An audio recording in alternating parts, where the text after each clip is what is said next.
ஆயா ஆயா, இவர் வெளியூரு, இவருக்கு ஒரு பொழப்பு கிடைக்கிற வரைக்கும் உங்க வீட்டு திண்ணையிலே தங்கிக்கிட்டுமே. நீ சொல்லிட்டல, தாராளமா தங்கட்டுமா. இங்க வா வான்ற. என்னையா ஏமா அங்க என்னமோ காட்டுறேன்ட்டு இங்க திண்ணைய காட்டுற? யோ, அவங்கவுங்க ஒரு திண்ணை கூட கிடைக்காம கஷ்டப்படுறாங்க. என்னையா நீ? என்னது, ஒரு வராண்டா பெட்ரூம் கூட இல்லையே? இது கிராமையா, இங்க எல்லாமே வெட்ட வேண்டிதான். பாத்ரூம் கூடவா? ஆமா. ரொம்ப அசிங்கமான ஆளா இருக்கீங்கம்மா. நாயா நல்லா தூங்குனியா? ஒரு 46 கொலை பண்ண. என்னது கொசுமா? இன்னும் என்ன கட்டல? சரி சரி, மூஞ்சி கழுவினு கடகடா 2 ஆப்பத்தை துண்டு கிளம்பு. பண்ணியாட்ட சொல்லி வேலை வாங்கி தரேன். யோ, எப்பதான் ஏன் முடிப்ப? எனக்கும் கொஞ்சம் வை.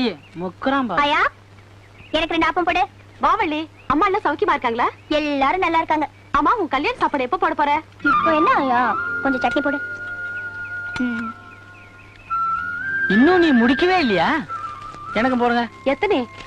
நான் சாப்பிட்டுக்கிட்டே இருக்கிறேன், நீங்க போட்டுக்கிட்டே இருக்கீங்க. பாசம்ன்ற வார்த்தைக்கு இன்னைக்குதான் எனக்கு அர்த்தமே தெரிஞ்சு. யோ, பாசம் நிறைய சொல்ற. 40 தான்.